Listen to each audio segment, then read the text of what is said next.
BNP chairperson সাবেক প্রধানমন্ত্রী বেগম খালেদা জিয়ার সুস্থতা কামনা এবং সাবেক মন্ত্রী ও একাধিকবার নির্বাচিত এমপি চৌধুরী কামাল ইবনে ইউসুফের পঞ্চম মৃত্যুবার্ষিকী উপলক্ষে ফরিদপুর আলোচনা ও দোয়া মাহফিল অনুষ্ঠিত হয়েছে।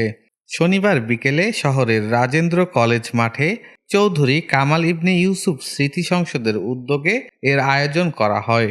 সভায় ফরিদপুর ৩ আসনের বিএনপি মনোনীত প্রার্থী মহিলা দলের কেন্দ্রীয় কমিটির যুগ্ম সাধারণ সম্পাদক চৌধুরী নায়েব ইউসুফ সহ ফরিদপুর ৪ আসনে বিএনপির মনোনীত প্রার্থী শহীদুল ইসলাম বাবুল, ফরিদপুর ১ আসনের বিএনপি মনোনীত প্রার্থী খন্দকার নাসিরুল ইসলাম সহ নেতৃবৃন্দ বক্তব্য দেন। আলোচনা সভা শেষে বিশেষ মোনাজাত করা হয়। এ সময় চৌধুরী নায়েব ইউসুফ তার বক্তৃতায় জনগণের অধিকার প্রতিষ্ঠায় বিএনপির চেয়ারপারসন বেগম খালেদা জিয়া এবং সাবেক মন্ত্রী চৌধুরী কামাল ইবনে ইউসুফের অবদান স্মরণ করে তাদের জন্য সকলের নিকট দোয়া কামনা করেন।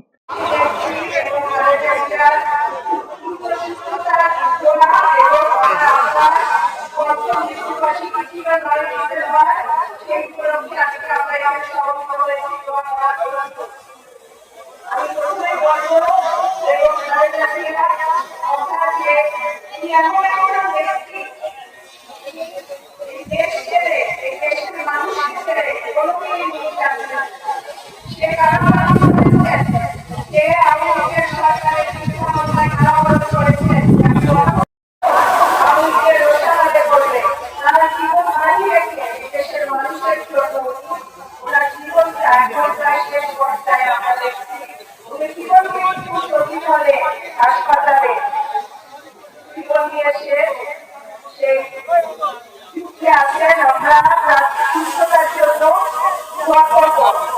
আজকে আমার আব্বা ৯ তারিখে আমার আব্বার মৃত্যুবার্ষিকী ছিল। আজকে আমরা সেটা দোয়ার মাহফিল করেছি। আজকে এই দোয়ার মাহফিল এমন সমাবেশে পরিণত হয়েছে।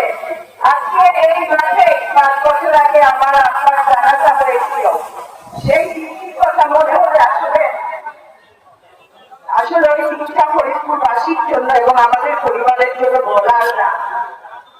এই দিনে আবার